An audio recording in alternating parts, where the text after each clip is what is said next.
Hello, good afternoon, everybody, and a very warm welcome to this BTOG and National Lung Cancer Audit webinar. We really appreciate you giving up your time and joining today. As always, enormous thanks to the BTOG executive team, Dawn and Gina particularly, for helping with the organisation of this webinar. So a few bits of housekeeping before we get started.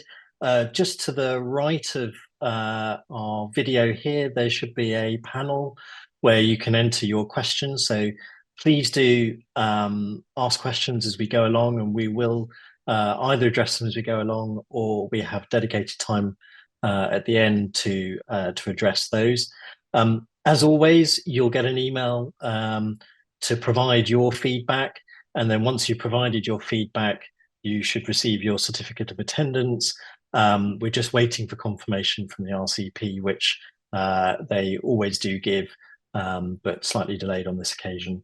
And just for your notes, the RCP approval code is 148572. So please do make a note of that. Right, so I'm really pleased this evening to be joined by colleagues who I work very closely with at the National Lung Cancer Audit, and I wanted to just spend a moment to introduce you to the team. So we'll just go around if we may. Lauren? Hello, good afternoon. My name is Lauren. I'm the Clinical Fellow working on the National Lung Cancer Audit. Ella? Hi, I'm Ella. I'm the data scientist that works on the National Lung Cancer Audit. David? Hello, I'm David Cromwell. I provide methodological input, and I'm a health services researcher on the audit. John? Hi, good evening. My name is John Conabear. I'm a consultant clinical oncologist, and I'm the lead for the National Lung Cancer Audit. Joe? Hi there, I'm Jo, and I'm the Senior Project Manager at the National Lung Cancer Audit. And Adrian? Hello, I'm Adrian. I'm a statistician on the lung cancer audit. Thanks all, and we're hoping as well that Doug West, who's our thoracic surgery representative, may be able to join us a bit later on. Great, so we've got the agenda in front of you this evening. We're going to summarise some of the findings of the State of the Nation report that's been very recently published. We then want to spend a bit of time highlighting the quarterly report data dashboard, and Ella's going to take us through that. We've then got a few slides on what we're hoping to be able to achieve with the National Lung Cancer Audit going forward, and then some dedicated time for panel discussion. So I'll now hand over to Lauren, who's going to take us through the State of the Nation 2024 report. Hello, thanks, Neil. So hello, I'm Lauren. I'm the Clinical Fellow, as you just mentioned, and I'm going to be giving you a brief overview of our State of the Nation report that was published earlier this year. So firstly, I don't have any conflicts of interest to declare. So the State of the Nation report 2024 looked at patients who were diagnosed with lung cancer in the year of 2022 in England and Wales. The data for the patients in England was derived from the Rapid Cancer Registration dataset, whereas the data for Wales was derived from the gold standard dataset. We had a new online interactive dashboard for the first time to look at local data, and Ella will show you a little bit more about that later on. And based on the findings, we produced recommendations at national level to improve the care of lung cancer patients in England and Wales. So in 2022, nearly 37,000 patients were diagnosed with lung cancer in England, and that's more than the previous 3 years. What we saw of those patients was that less were diagnosed at stage 4 and less were diagnosed through the emergency presentation route. About 1,000 patients of these were diagnosed through the targeted lung health checks, or the screening programme for lung cancer in England. In Wales, just over 2,000 patients were diagnosed with lung cancer in 2022, Again, we saw a decrease in the proportion of patients who were diagnosed with stage 4 disease, and a slight increase in the amount of patients that were diagnosed via emergency presentation. What's really interesting about the stage distribution at diagnosis is that we saw an increase in both England and Wales of the proportion of patients that were diagnosed at stage 1 or 2. So you can see here that it's 34% in England and 30% in Wales, which is more than the previous years. In terms of treatment allocation, this slide is looking at patients with non-small cell lung cancer and a good performance status of 0 to 2. So the target here, which we're approaching, is 80% for those stage 1 or 2. And then for patients who are stage 3A, we're around 60%. In terms of surgery for non-small cell lung cancer, what's promising to see here is that we are starting, we're recovering from the effects of the pandemic. We're not quite there yet. So the pre-pandemic levels were 20% in England and 15% in Wales, but we are making steady progress towards that. I think what's really interesting to see, though, is that the absolute number of surgical resections has increased. So it was the most ever thoracic surgery that's ever been performed, or that we have on record for lung cancer. In terms of SACT for patients with more advanced stage non-small cell lung cancer, in both England and Wales, that was 60%, and that's not at our target, which is set by NICE of 70%. And you can see there was sort of static around that 60% mark. Waiting times. So this is one of the key findings from our report. So in 2022, you can see there the waiting times for non-small cell lung cancer and small cell lung cancer between the decision to treat and the initiation of treatment. And if we think about the National Optimal Lung Cancer Pathway, the target for non-small cell lung cancer should be 21 days between decision to treat and starting treatment. And we're nowhere near that target in 2022.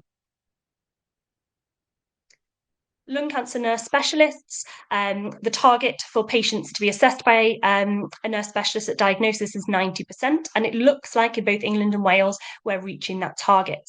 However, I must heavily caveat that because in England, from the data from the Rapid Cancer Registration data set, we actually only have about 60% data completeness in that field. So it is difficult for us to draw reliable conclusions when data for 40% of our patients is missing. In terms of chemotherapy for small cell lung cancer, the target for this is 70% of patients should be receiving chemotherapy. And we're at that target in both England and Wales, and we've sort of been static from the previous year. Survival. So in this report, we reported the best ever median and 1-year survival in lung cancer. So it was the median survival after diagnosis in England was over 300 days and over 260 days in Wales. So while that is an improvement in England and Wales, compared to other cancers, there's still some work to do. This shows the survival in England, firstly by different stages at diagnosis, and then the funnel plot shows the English Cancer Alliances. And as you can see here, there are no outliers for survival in England. And this shows the same for Wales. The blue dots show Welsh hospitals, and there were no outliers for survival in Wales.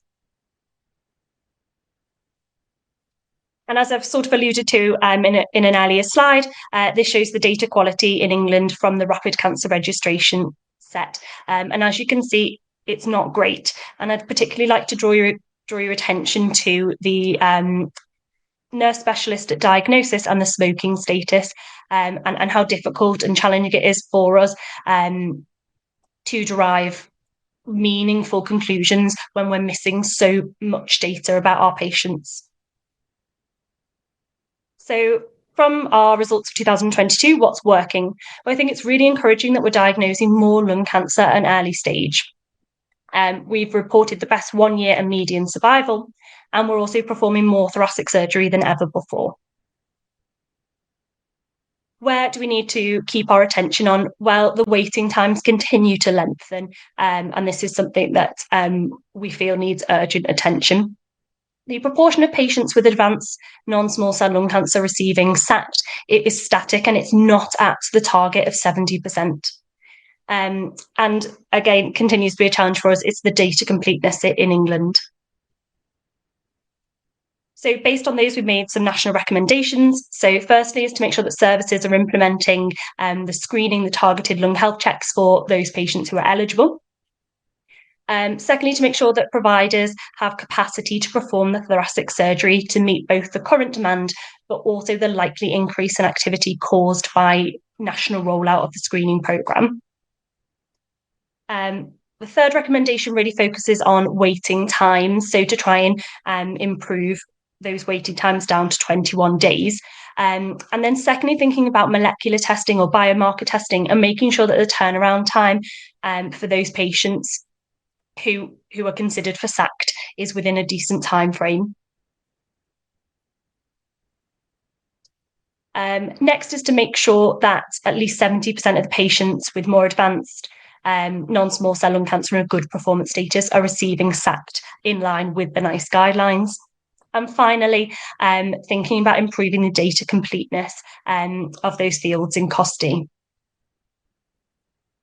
So what can you do? Well, Ella will shortly be showing you the dashboard so that you can see your own local data. There is on our website the QI action plan template, which really focuses on QI based around the national recommendations that we've made. There are also other QI resources on our website that I would urge you to have a look at. We're using this as a bit of a plea to improve data completeness, because the better quality data that we receive from you, the better outputs and better conclusions and better recommendations we can make.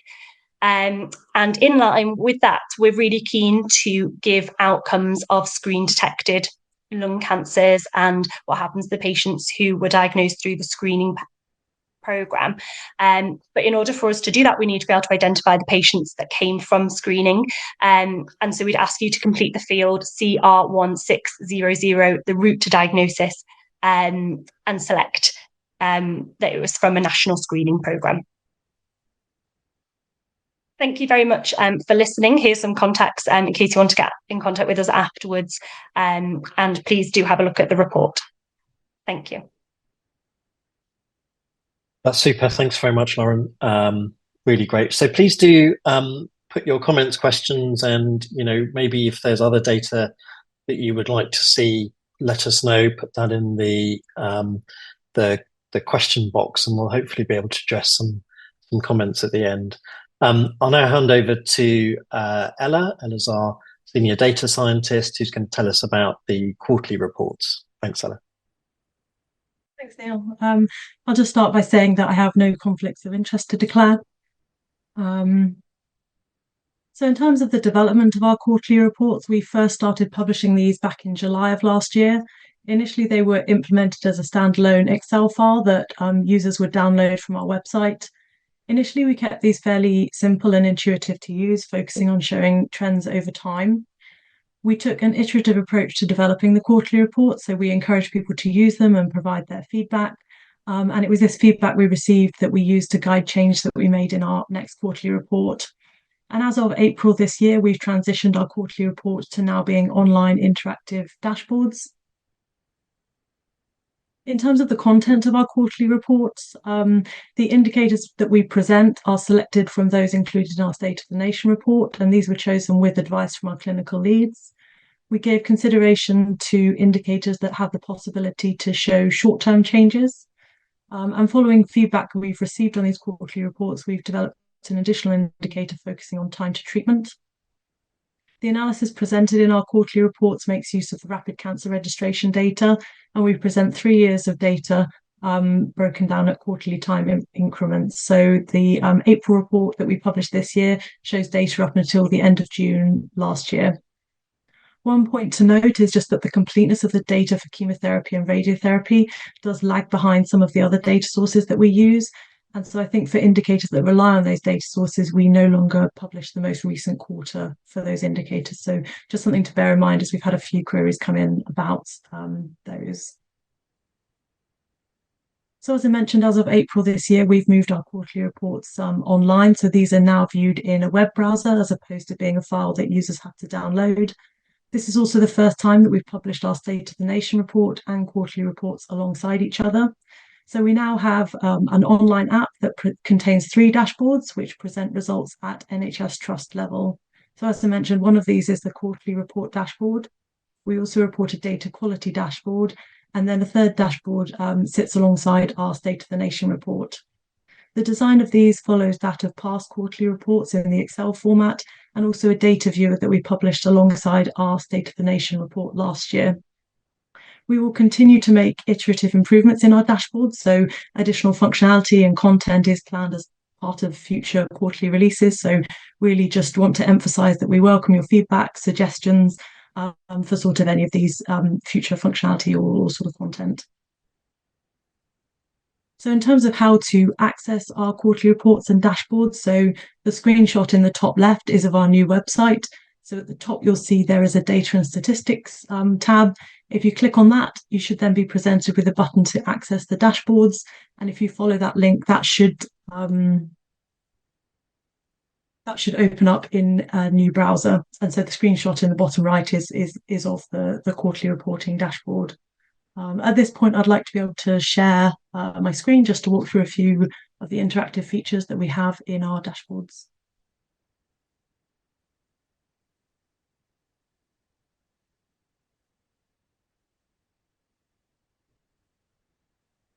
Great. So once you've been redirected from our website, you should land on the homepage, and this is what you'll be presented with. At the top here, we have an introduction to the audit, as well as the data sources that we make use of. Below that, we have an overview of the 3 dashboards that I just mentioned. So for the data quality dashboard, the quarterly report, and then the State of the Nation dashboard, we outline the intended audience, the aim, the data source, and the time period that each makes use of. If we have a look at this black column on the left-hand side here, this is the navigation panel. So below the home page tab, if you expand this list of dashboards and click on quarterly report, you'll be taken to the quarterly reporting dashboard here. I just want to quickly say that each of these 3 dashboards, the layout is the same, whilst the content differs. So I'm just going to talk through sort of the features of the quarterly report today, but hopefully once you understand how to navigate this, you should be able to find your way around the other 2. But as I said, if you do have any questions, queries, please do reach out to us. So at the top of the quarterly report dashboard, again, we set out the intended audience and aims alongside the data source and time period that we use. Below that, this second white box includes two user-selected inputs. So the first is a drop-down list of trusts from which the user can select. And below that, you've got another drop-down list where the user can select their indicator of interest. Once you've made that selection, this final panel at the bottom here includes 4 tabs at the top. So the first is the time series plot. We then have a data table tab and 2 information tabs. So in terms of this plot here, as I mentioned, it's 3 years of data presented for 1 trust, so the one that the user selected up here. There is the ability to, if you want to find a bit more information about certain data points, you can hover, and then information boxes will sort of pop up and provide you with that. The legend here is interactive, so perhaps if you're wanting to view the moving average and not so much the raw proportions, you can click on the legend and it will move certain data series from that plot. I think one point that trusts were quite interested in being able to do is download and have a copy of these sort of figures and tables. So if you look at the thumbnails in the top right here, if you hover over this one here, you have the ability to download a copy of this plot. I think also trusts were quite interested to see the data, the data that's used to generate this plot. And so that's why we've added a data table tab here. So if you have a look at that, that's the same information, but in tabular format. And again, we have a download button here, so that will download this information in a CSV file format. If we look at the indicator information tab, this provides a brief overview of the indicators, so details of the numerator, denominator, and risk adjustment used in its calculation, whether a target is applicable, and a repeat of the data source, time period, and how frequently it will be updated. If we move on to the methods tab, There are a number of statistics that are presented in the time series plot. So this tab here just provides a little bit of information about how each one is calculated, some information on missing data and the allocation of patients to NHS organisations. At this point, I should note that we do publish a more extensive method supplement alongside our State of the Nation report. So if you were wanting a bit more information about some of these indicators, that would be a good resource to review. So that is our quarterly reporting dashboard. If we have a look at the navigation panel on the left, we have 3 other sort of tabs that you can have a look at. The first is ways to get in touch. So as I said, we really do welcome suggestions and feedback on these dashboards and quarterly reports. So if you do have any comments, suggestions, please do use the email here. In terms of the updates tab, as I mentioned, some of these dashboards are updated on a quarterly basis. And so for version control for each release that we publish, we will add to this log here, just documenting changes in the data source or time period, features, functionality that are added with each quarterly publication. And finally, we have an acknowledgements tab. This really has been a team effort over the last year and a half. So at the top here, we have a list of the members of the NLCA project team, as well as the professional bodies that we are affiliated with. So I think that's all I wanted to demonstrate today. I'll stop sharing and pass back to Neal. Thank you very much, Ella. That's fantastic work. I wanted to congratulate you on all of that work that you've led. And I really hope that people are able to go to the NLCA website, go to the data and statistics tab as you're showing there, and just have a look at those dashboards. It's very quick to do, and hopefully all of that data can be used in operational meetings locally. I'm going to move on to the next talk. As previously, please do continue to, we're getting a few questions coming through already, so please do send some more through. We're going to have, I think, some good time for discussion at the end of this presentation. So I'm going to address the future directions, and I'm sure many people out there would want to know where we're heading with the National Lung Cancer Audit. I have a few disclosures. I wanted to emphasize the importance of quarterly reporting and how we're going to be hopefully using that going forward with early signal reporting as well. You're all, I'm sure, really keen to hear about where we are with genomic data, also the screening data. And one of the major changes that's occurred in lung cancer care over the last year is the NICE approval of neoadjuvant therapy. And we'll just briefly touch on that. So you've already seen from Ella this new dashboard that is now available to you. This previously was sent out as a spreadsheet, but now, as you've seen, is an interactive dashboard. It, as Ella's already mentioned, is planning to be updated every 3 months and is going to roll and include 3 years of data, currently from July 2020 to June 2023. And you've already seen some of these graphs that it's very easy now to take from your own trust level data and present to your own MDT. Some of the outcomes that we've chosen for the quarterly report are included here. So you can see perhaps on a quarterly basis information about data completeness, information on proportion of patients being seen by a lung cancer nurse specialist, and an idea of waiting times through the proportion who started treatment within 21 days of decision to treat. So a number of metrics that we believe are important for lung cancer care, but also relevant for quarterly reporting. Obviously, it wouldn't necessarily be relevant to report survival on a quarterly basis. And that really is why we're having these 2 separate ways of reporting data with the quarterly report and the State of the Nation report. So one of the things that we're hoping to be able to do going forward with the quarterly report dashboard is improve timeliness of reporting of data. As Ella said, this is based upon the rapid cancer registration dataset. This provides data on patients diagnosed within often 4 months. So we're hoping that we can start translating some of that data in the future to much more up-to-date dashboards. But in order to make that viable, we do need to improve our data completeness. And this is one area perhaps that we really do as a lung cancer community need to apply some focus. We previously had extremely good data completeness with the Lucada data set in the past. And that often was down to individual teams and coordinators and various team members, often manually entering data. We're now obviously in a very different environment, and this data is all collected in an automated fashion from your health records, either via an electronic healthcare record like Epic or via an MDT software such as Somerset or Infoflex.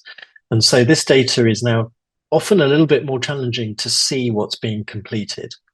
But I would urge everyone to go back to their cancer managers and ensure that the data that's being submitted to the cancer registry is as complete and accurate as possible, because that's going to allow us then to report back data in a much more timely and accurate fashion.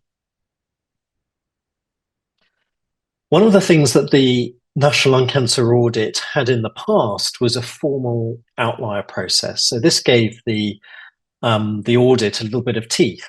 It allowed us to write back to trusts who were performing outside 2 standard deviations of the average and ask them to look at their data and say, provide a plan as to how that data was going to be improved. So in the past, there was a formal outlier process, and that process would go via the hospital chief executive and via, obviously, the lung cancer MDT lead, and also via the CQC.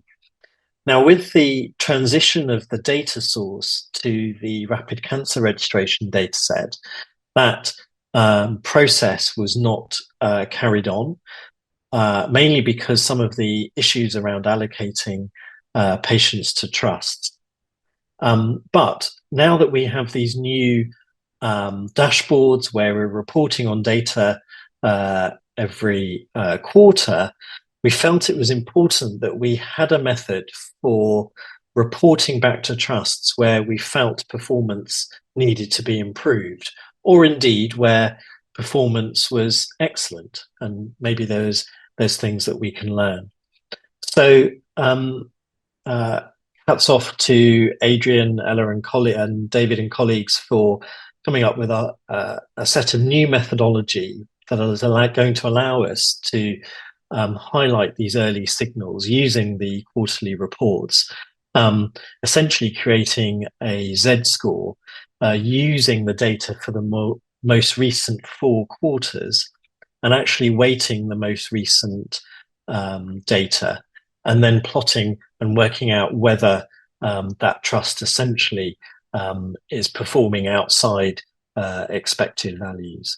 And if that's the case, then we are planning on the basis of those quarterly reports to write to trusts and ask for an action plan.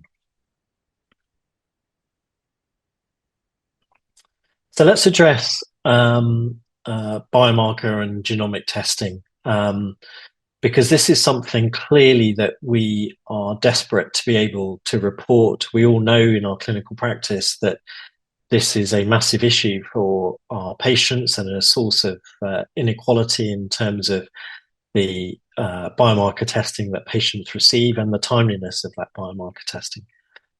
As we all know, there are now 10 biomarkers that are approved with targeted therapies. with targeted therapies, and PD-L1 as an immunotherapy marker. So we're mandated really to test these biomarkers, at least in the non-squamous advanced population as a minimum. So we've been working hard behind the scenes with colleagues within NDRS, the National Disease Registration Service, who have in turn been working with the genomic laboratory hubs. I'm excited to say that we are hoping to receive the first official data set in the next few months that's going to be linked to the National Lung Cancer Audit data. So this is going to be exploratory. I think we need to manage expectations to say we don't think this is going to be perfect straight away. There are several potential issues. One is that it's attached to a NLCA data set that may represent patients from a couple of years ago. The second thing is that many patients don't have their testing currently done in a genomic laboratory hub, and it's not clear yet what proportion of those patients we will receive data on. But I think it's really important that we make a start on this.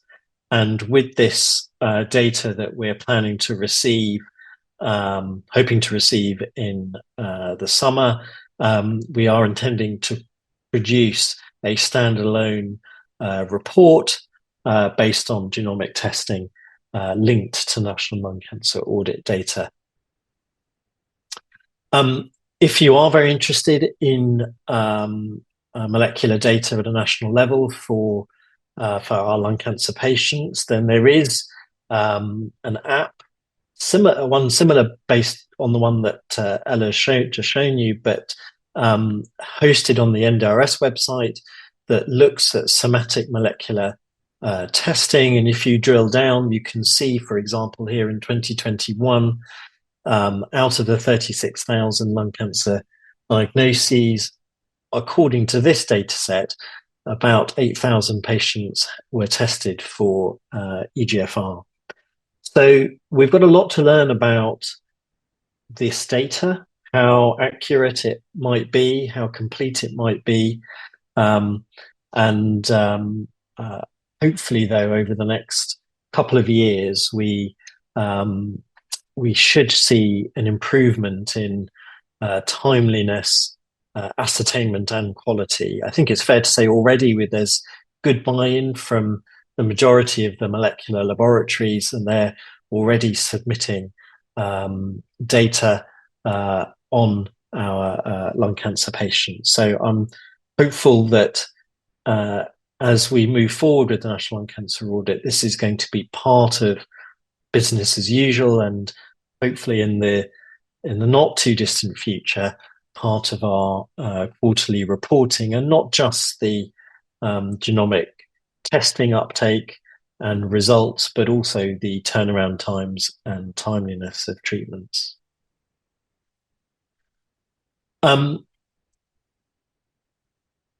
Lauren's already mentioned the importance of lung cancer screening. We're starting to see an impact of screen-detected lung cancers on the audit. I think it was around 1,000 patients being diagnosed in 2022 from the targeted lung health check. So that's a absolutely fantastic start, and it's something for us to build on. That data itself comes from the TLHC program hosted within NHS England.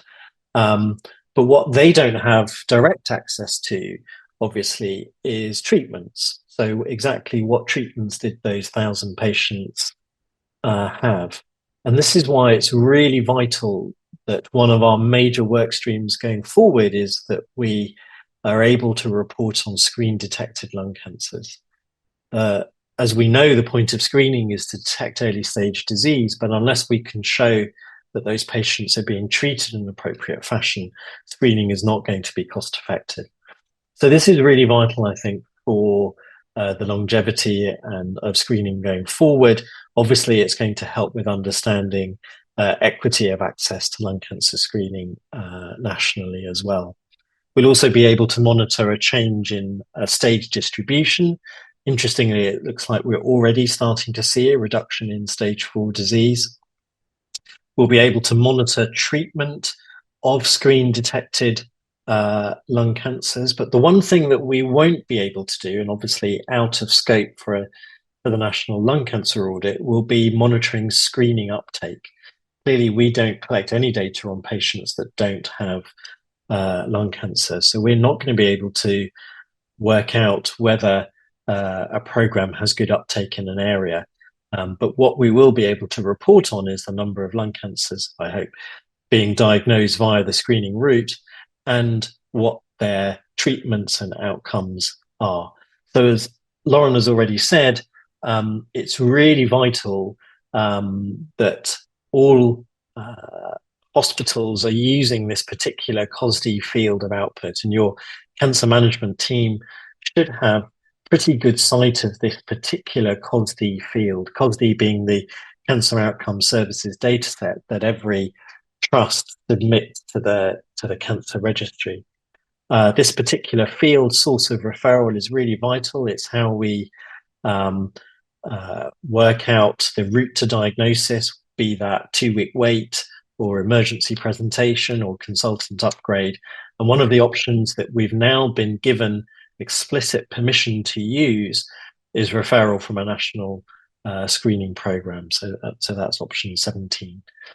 So please do, if you can, pass that message on to your MDT coordinators, your person responsible for data and cancer managers, so that we can try and get as much data as possible on our screen detected lung cancers.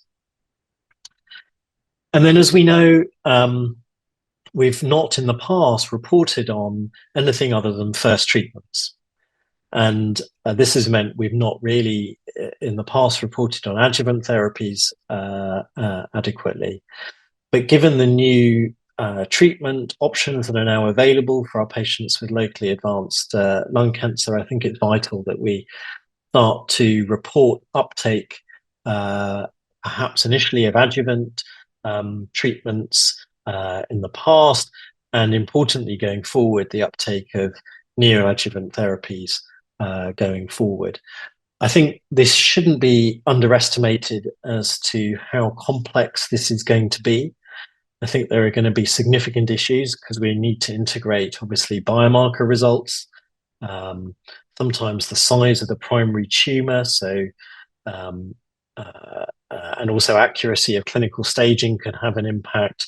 And we need to be very mindful of the fact that this is an area where management is likely to evolve even over the next couple of years. But I'm very pleased that Lauren's doing this work as part of her PhD. So I'm hoping that we're going to learn a lot about this area over the next year or two. Finally, I just wanted to highlight the fact that the National Lung Cancer Audit, amongst many changes that have occurred over the last couple of years with the audit, probably the most significant is that we've now joined NatCan. So this is the National Cancer Audit Collaborating Centre, and commissioned by HQIP, funded by NHS England and the Welsh government. And I think, having been a standalone audit from 2005, when Professor Peake first set up data collection for our lung cancer patients, really for the first time, we're now part of something bigger. And I think this gives us, as a community, ability to learn from other cancers, and obviously vice versa, and also access to resources and expertise perhaps that we've not had before. And it's been really fantastic working with colleagues at NatCan to see all the exciting work that's being done across the different cancer audits that you can see there. And I'm sure if Mick's listening, he'll be smiling to himself to see what an impact cancer audit is now having on patient care in the UK. Good. So I've covered a few things there and hopefully left a good 15-20 minutes for questions, and we've got quite a few coming through, so please do continue with that. Well, we've covered the importance of the quarterly reports, so please do log in and have a look at those. Early signal reporting, we're hoping that there's not going to be many, but we may be contacting some trusts who are outliers, either in a good or bad way. Also, biomarker data should be coming, and look out for a specific report on that in the not too distant future. We know about the importance of screening and collecting data on that, and perioperative therapy as well. Good. I'd like to ask my colleagues from the audit team who I've listed there to put their cameras on, if that was okay. And Doug, really pleased that you could join us as well now. And if it's okay, we'll transition smoothly to the questions. And I'm going to read out some of these questions, and I might direct them directly to people. So, David, the first question I'm going to point towards you, if that's okay. So there's a question that's been put in saying, I'm not sure what the numbers allocated to us mean for tertiary but not diagnostic centres, as they're not all of our patients, and we don't diagnose many patients ourselves.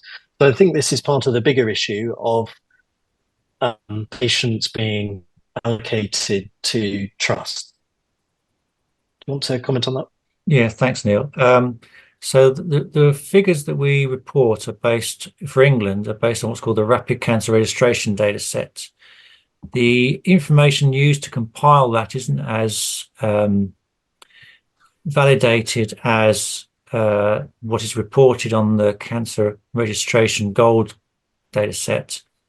And so patients have been allocated to what looks to be the most sensible trust based on activity at the moment. Now, that is leading to the tertiary centres being allocated patients as the trust of diagnosis for who they didn't actually diagnose. We're aware of this problem, but we don't have any information from the Cancer Registration Service to be able to reallocate patients back to the trust where we think they were diagnosed. The Cancer Registration Service did have an algorithm that tried to allocate patients correctly, but for reasons that they decided, which they themselves know, they stopped using that. Now, we think that was a mistake, and so we're in conversation with them to try and get them to use an algorithm to make sure that patients aren't being allocated to tertiary centres, so that the information we publish does actually reflect where patients are diagnosed. And it's a particular problem around Clatterbridge and Marsden and the Christie. Hopefully we'll have that sorted in the near future. Thank you, David. Yeah, I think this is something that we're all struggling with a little bit, because the numbers that are allocated to trusts may appear slightly different to what's been historically reported. But I think hopefully your explanation sort of clarifies that, and going forward, I think it's a much better way of reporting. Doug, I'm going to put a question to you, if I may. Welcome. We talked a little bit, and Lauren shared some data on some of the sort of the top line surgical findings, we now no longer have a specific surgical audit, which obviously we did have for many years funded by HQIP, but now it's been included within the National Lung Cancer Audit data. Do you want to comment a little bit more about some of the surgical data, some of the trends, and perhaps what needs to be done to improve things further? Yeah, thanks. I'd love to. I think Lauren very clearly summarised what's quite an interesting situation. Of course, remembering that this data is back from 2022, the certain data. It's very encouraging that we've done more lung cancer surgery than ever before, but it does remain, I think, a little concerning that we're still not back to if you take the denominator as the number of patients diagnosed, that we're still not back to the percentage having surgery prior to the pandemic. And that is a bit of a concern. And I think the other thing that strikes you is how long it takes to get to surgery. There we are, double the length of time that we laid out years ago in the optimum lung cancer pathway. Speculating, I do wonder if part of the reason for that is that really inpatient services still hadn't recovered fully in 2022, and where you can have radical oncological treatments largely as an outpatient or often as an outpatient, surgery really mandates an inpatient bed and often still mandates a critical care bed, although increasingly not always. And I think there were still pressures on the inpatient service, and certainly in many parts of the country, if not in all parts of the country in 2022.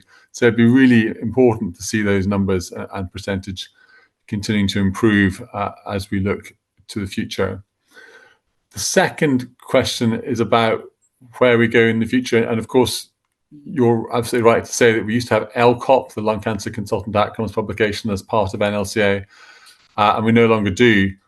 That gave us some really granular data on perioperative care, and I think definitely as surgeons we miss it. It told us things like that big transition to minimal access surgery over the last decade, a reduced length of stay, lots of signs of reducing morbidity, and increasingly fewer outliers, and what looked like a more homogeneous service across the country as time went by.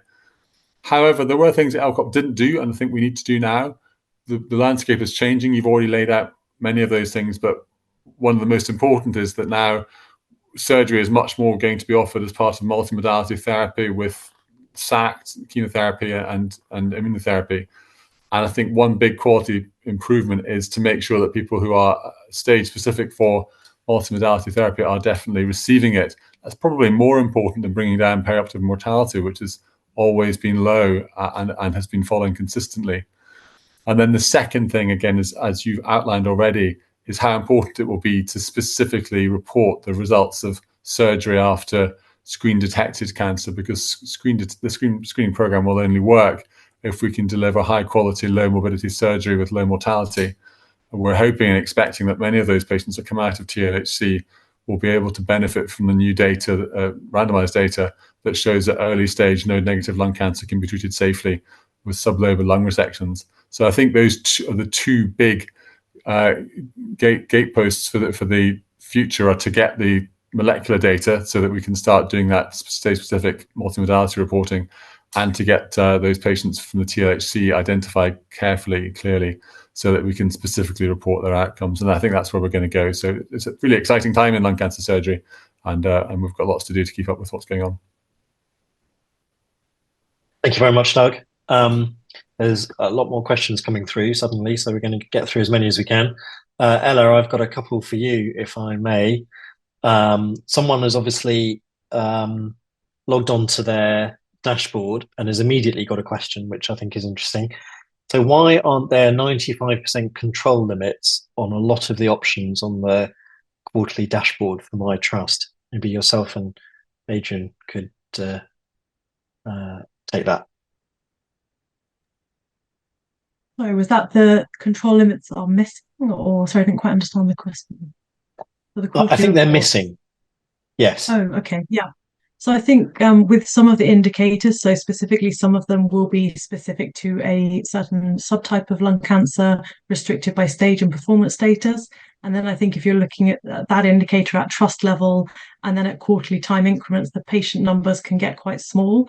And I think we do have a policy of suppressing small numbers to prevent sort of any risk of re-identifying patients. And so I think for some of the indicators where that's the case, you will see the time series be quite interrupted. So you'll have kind of a number of missing data points. And the moving average certainly and sort of control limits, I think, require a sort of consecutive number of time points to be able to be calculated. So I think for sort of some indicators where patient or sort of certain trusts where patient numbers get very small, you may see that data isn't presented. I don't know, sort of, Adrian, if you want to come in on that at all, if you sort of have anything further to add, but I think that might be the reason. Yeah, I think that sounds right. It's just censoring the very small numbers, which causes a lot of those problems, I think. What is a small number, Adrian? Is it under 10? Under 5? Under 10 at the moment. Under 10. Yeah. So if there's a gap in your quarterly report, it could just be that there's just not enough patients for that particular metric. That makes sense. We do actually have a process of rolling numbers over from one quarter into the next. But if it's still under 10, when you combine 2 quarters, then we wouldn't show it. Right. Ella, another question about the dashboard is about waiting time data. Can you tell us a little bit about that? It's on the quarterly report dashboard, I think, isn't it? Yes, I think that's one of the, I guess, sort of one point to mention is that I think we are sort of constrained to a certain extent to stick to sort of 10 metrics that we report alongside a couple of sort of what we call contextualizing indicators. We have introduced a time to treatment metric. I think that was sort of with the last quarterly report. Yeah, that's great. John, there's a question for you. The question is radical radiotherapy alone considered curative in stage 3 N2 patients? Do you think there should be a different measure for stage 3 PS2 patients, as they are usually not for concurrent chemoradiotherapy? So I think if they're receiving radical radiotherapy, that normally the intention there is that you're trying to achieve eradication of the primary and the lymph node disease. Clearly, we understand that the chemotherapy, when it's given concurrently, improves chances of cure. That's well documented in clinical trials, but it's also been shown to increase toxicity. So to combat that, patients can receive sequential chemotherapy followed by radiotherapy. The concern, of course, with stage 3 disease is the risk of distant disease spread. And so chemotherapy delivered at the time of radiotherapy does provide some benefit towards avoiding distant metastatic disease, but it also unlocks the door to adjuvant immunotherapy in that stage 3 concurrent chemoradiotherapy setting. And so clearly it would be optimal for patients to receive that sort of package of care. But from my experience and from looking at the data, there's obviously concerns within the clinician community about the ability of their patients to tolerate this approach to treatment. But I think there is now options in terms of different concurrent chemotherapy regimens that can be used that have been shown to be better tolerated than perhaps the ones we've relied on in the past for our patients. Thanks, John. Stage 3 disease has just become hugely complex, hasn't it? And it's very difficult to report on accurately because there are so many different denominators, as such, so many different subgroups of stage 3 disease. So that's a challenge for us, but Lauren's working hard on that in the background, I think, for us. Joe, can I come to you for the next question? So, Joe, thank you for keeping us all in order and generally, and keeping us to time and telling us what needs to be done for when. But I've got a question for you. So, we often get requests from individuals or from hospitals for data. Understandably, they want to check their data. Either they want to do a research project, or they want to check they want to validate the data that are perhaps there in the quarterly report. So, what are the issues from doing that from our perspective? Yeah, thanks, Neil. So there are sort of two different parts to this, really. When we get requests from people doing research, unfortunately, we're not in a position where we can share our data. So we get our data from the National Disease Registration Service, which is part of NHS England, and also from the Welsh Cancer Network. And the data sharing agreements that we have in place don't permit us to share our data onwards, unfortunately. So we are in a position where we don't have the freedom to change the scope of the data sharing agreement and support other activities that are being undertaken. For English patients, what we usually would advise is that people contact the National Disease Registration Service themselves, because they might be able to get the data that way. The other requests we get, as you say, are often from trusts. So up till now, we haven't been in a position where we could send the data back either, but we're actually entering into a new data sharing agreement at the moment, which in principle will make it possible to share the data with trusts. So this is a new development, and we haven't looked at the detail yet of how to make this work. So we still need to work through these processes, how we can make this work for us and also for trusts. So perhaps that can be something that we add to our next newsletter once we sort of work through the processes, and we can keep people informed on what the options are. Thank you very much, Jo. Two more questions before we need to wrap up. John, one more for you. One of the things I think that perhaps is not going as well as it should be for our national data is that patients with advanced disease and good performance status are only getting treatment 60% of the time. Now, to me, that sounds far too low, given all of the advances that have occurred in treatments for patients with advanced disease. What do you think, perhaps just briefly, some of the reasons for this, and then what can people out there do about that? So thanks, Neil. I think it's clearly an important takeaway message from our data that patients who seem to be being underserved when it comes to the approach to their lung cancer care. With regards to good performance status and SACT, I think certainly where I work, we're seeing increasing pressure on our pathways, increasing pressure on the resources we have available to get patients through the pathways and get them into our chemotherapy day units. I think we saw the sort of waiting times now extending beyond that optimal lung pathway of 21 days, in some cases up to over 40 days. And we know these are patients with advanced lung cancer, and time really does matter. And the longer patients are waiting, the more likely they are to become unwell, and that will limit their ability to receive SACT. So when we measure their performance status, I suspect that it's delays in pathways that's leading to them to unfortunately drop down that scale and perhaps no longer be SACT compatible in terms of fitness. So there's a message there. We really do need to improve the speed it takes our patients to get from being seen to getting cannulated and treated with drug therapy. So I guess process mapping as well, our patient pathways, can really perhaps help to identify where those delays may be occurring beyond the mandatory delay almost for biomarker results. Lauren, we're going to come to you for the final question, if I may.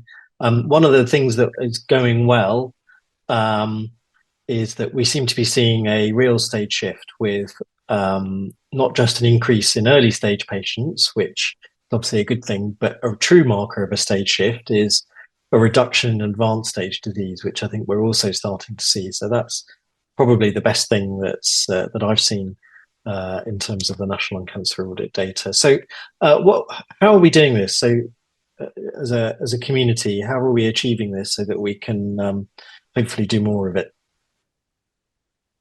Thanks. So yeah, I think it's a really interesting finding, and it's really positive to see, as you say, not only stage 1 and 2 increasing, but also the decrease in stage 4 disease at presentation. I think there's lots of different factors at play. One thing we've touched on is the introduction of the screening programme. So we've had 1,000 patients diagnosed through the screening programme, and we hope that those patients are diagnosed at an earlier stage, and so we'll make up those some of the patients being diagnosed at stage 1 and 2. I think another interesting thing from the data is that in England, we've seen less patients diagnosed through the emergency presentation pathway, which is really, really positive to see, because it means people are joining the pathway through GP referrals or through sort of outpatient elective routes. And I think we are seeing a true shift there. Likely the recovery of the pandemic has led to improvement in outpatient care and a bit more flow through primary care again. And we are seeing now that is leading to more surgical operations and better survival. So I think that whatever all these things that we're doing, we're seeing, even from data now in 2022, we're seeing the positive impact that's having on the patients we care for with lung cancer. Lauren, thank you. Let's end the webinar on that very positive note. I'm aware that there are lots of questions that haven't been fully addressed, but I've taken copies of all of them, and I will ensure that we will post perhaps some answers to those questions. I think there's some really good technical questions, perhaps on a blog or on a newsletter in the near future. I'd really like to thank all of you for listening. I'd like to thank my colleagues from the National Lung Cancer Audit for joining as well. And finally, just point you to the next BTOG webinar. Put this in your diaries, please. This is going to be a must not miss webinar, Monday, the 17th of June, starting at 6 o'clock. We'll get to hear from some jet-lagged oncologists about all of the amazing new data that we're expecting to hear from ASCO 2024. Have a good evening.